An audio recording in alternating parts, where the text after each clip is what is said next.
Hello dear chess friends, I'm International Master Andrey Ostrovskiy and you're welcome to the second lesson of the series dedicated to the importance of chess center. In this lesson we will talk about the influence that centralized pieces in a position.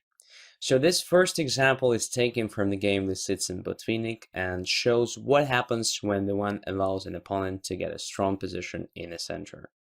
Pay attention to Black's pair of centralized knights. They are very active, control a lot of squares, and make most of White's pieces passive. Knight d4 is strengthened by pawns c5 and e5. These pawns are strengthened in their turns. It is very hard to change the situation because almost every active move leads to serious weaknesses. For example, if pawn e2 moves somewhere, it weakens seriously pawn d3, and that is a serious weakness because this pawn is placed on the open file, so Black will have a chance to attack that easily. For instance, if pawn f2 moves, let's say whenever White has a chance, he can play something like f4 just to undermine e5 pawn, which will make position of the knight d4 less solid. So this weakens seriously e3 square, which will become also a great square for Black's pieces to occupy. If White tries to exchange his bishops, for example, for great Black's knights, this is also not that cool because if bishop g2 goes away from the board, this makes position of the king quite vulnerable because this formation of f2, g3, h2 makes light squares around the king quite weak, and the bishop is a great defender of those squares. Without that bishop, Black will have a direct access to White's king. If bishop c3, let's say, takes the knight on d4, it leads to the opening of the e file, and Black will have a direct access to the e2 pawn, which will become a weakness. So if White tries to play a5, then Black can react with the b5, simply grabbing even more space. Also pay attention to the White's pieces, so they are very passive mainly because of the power of Black's knights. Let's take, for instance, knight d4, so it completely restricts the queen. This queen is pinned to protect an e2 pawn and also b3 square, because if queen goes away from the e pawn, then knight takes it. If queen goes away somewhere from b3 square, then knight can jump there with the fork against White's rook, so almost a disaster. We can make a conclusion that White simply has no active counterplay, has nothing to do but stay and wait while Black simply increases his advantage. And this happens mainly because of Black's great centralization. In the game, Black simply played bishop to g4, directly attacking e2 in White's camp, and this literally forces White to take on d4, because, for instance, if White plays f3 in this position, well, bishop comes back and we can see a result. So bishop on g2 is now completely passive, being limited with the pawn f3, and e3 became weakened square, and White simply made no progress in the sense of changing the situation with great Black's knights. So Black has a chance to gradually improve his position. For instance, a normal plan is to put the queen on c7, protecting e5, then to continue with the f5, increasing pressure on White's position and also controlling more central squares. And also this f5 gives Black a chance to activate bishop e7, then bishop will get to g5, and finally it will exert pressure on e3. There is also an active plan, for instance, to try something like a6, b5 at some point, simply kicking the knight c4 away. It is literally White's only active piece in this situation, so after that it will be just a disaster. So after bishop g4, White decided to take the knight on d4. With the help of this move, White at least gets rid of this crazy knight d4, but after e5 takes d4, we can see that situation in the center became better for Black. Black still has a great control over central squares, and now there is additional object of attack, right? So pawn e2 is fixed with pawn d4, so it will hardly ever move, which means it is an object of attack for Black's pieces. So after queen d2, now at least it is possible because there is no longer a knight on d4. Bishop went to f8, just clearing the way for the rook. Rook is about to occupy this e file with the attack against a2. We can see that still white has no possibility to get rid of his weaknesses and to activate his pieces somehow. Just for example, if e4, which looks sensible, black simply takes on e3, and after knight e3, knight e3, knight e3, bishop goes e6, and pawn on d3 is hanging. It is already a big problem for white to protect it, because if rook goes to a3, let's say, then c4 with the tempo, attacking the pawn and the rook on a3. If rook goes to d1, protecting that pawn, then simply bishop goes to b3 again, attacking the rook. Whenever rook goes away, queen simply takes d3. So probably white has to do something really passive, like bishop to f1, but then black has a chance to increase the pressure against d3 by maneuvering the bishop, let's say, through f7 to g6, and still this attack against d3 will be very annoying. And by the way, pay attention, still black has a better control over central squares, so nothing really changes for white. In the game it was rook to e1, black played rook to e8 and managed gradually to improve position of all his pieces and to win the game. In addition to a better control over the center now, black has pair of bishops, which means whenever position becomes opened, black will benefit from these pieces, because especially in open positions, bishops are usually very powerful. Black has much more space here. Black has different plans of changing the situation. For example, there is an active plan of a6, b5 if necessary. There is also a plan of playing f5, f4. All black's pieces are much more active than white ones. White simply has no active counterplay still, because a5 leads to the same b6, b5. This only leads to worsening the position of the knight c4 and creates no weaknesses in black's camp. b4 square is completely weak, so white has no chance to play b4. But even if white plays b4, let's just imagine that this weakens c3 square, which will be a great square for the knight, and so on. So literally every white's move will just worsen his position. And this became possible due to black's great centralization in the initial position. Let's have a look on this once again. So black simply controls everything and white has no active counterplay. Let's have a look on the other example. This position arose in a game between Yates and Aron Nimzovich, and this example is also a great one in the sense of centralization and the result to which it usually leads. So position is not that standard one.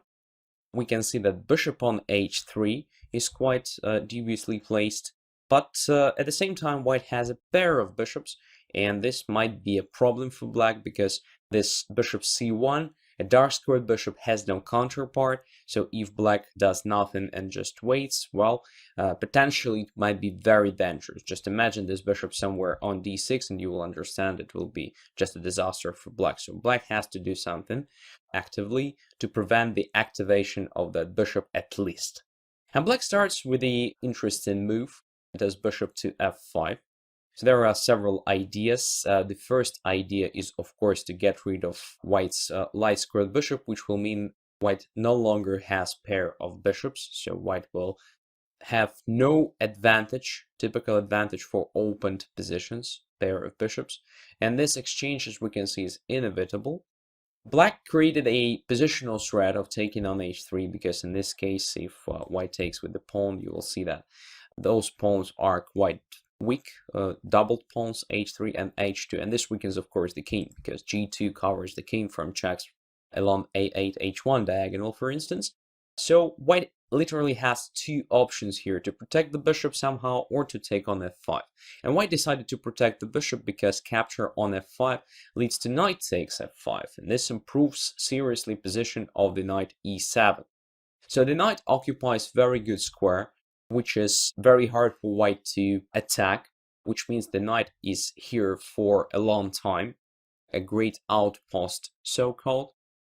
And despite it is not a central position in the classical meaning, so it is not e4, d4, d5 or e5 square, but still this position is as important as the central position, because here the knight controls central square, And here the knight is very active and actually controls the same quantity of squares, just like in the center.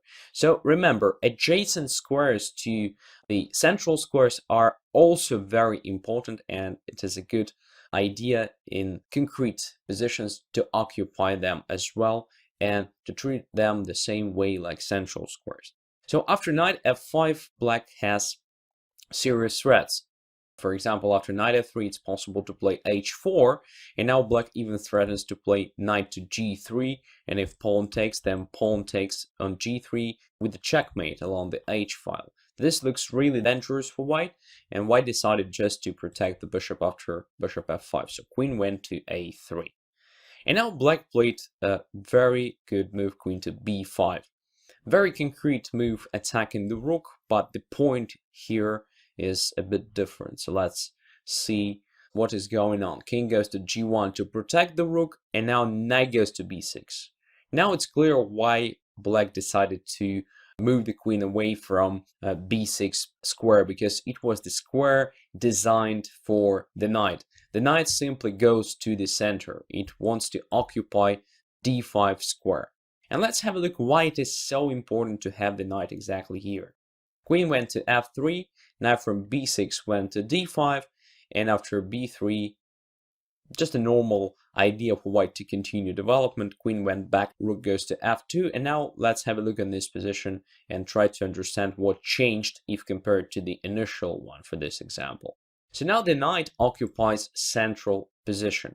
So taking into account that sooner or later another knight will get to f5, black will simply have a pair of great knights occupying central position, because as we just discussed, f5 is by no means less important than, let's say, d5 square in this situation. Also great outpost, also great square to increase the power of the knight. So black will have a pair of monster knights. Pay attention to the knight d5. What happened to the bishop c1? It was potentially very, very dangerous and great piece. Now after knight occupied d5 square, it is no longer that dangerous, because knight simply controls potential squares that this bishop could have occupied.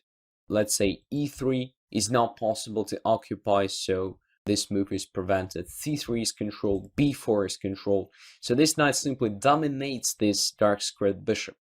Of course, this bishop has a chance to appear on d6, but it's no longer that dangerous for black, because black has a maneuver of, let's say, bishop takes h3, then knight to f5, and the knight from f5 will control d6 square as well.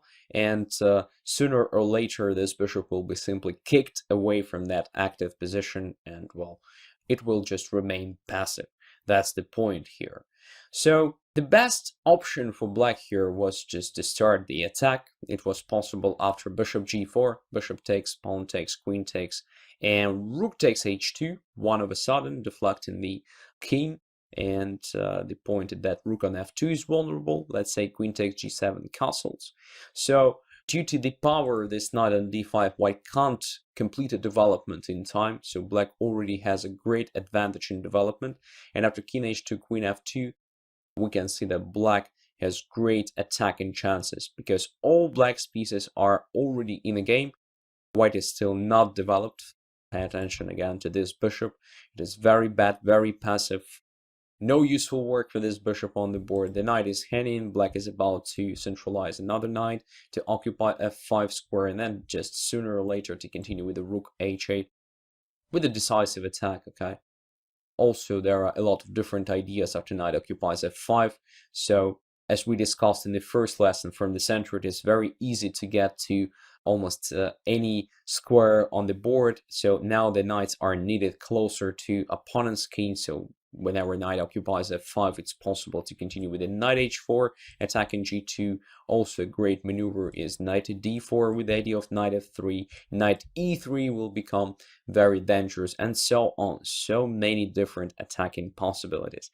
In a game, Nimzovich played a bit differently, so he played rook c8, and after bishop d2, rook h6, rook d1, bishop takes, queen takes, he played knight to f5.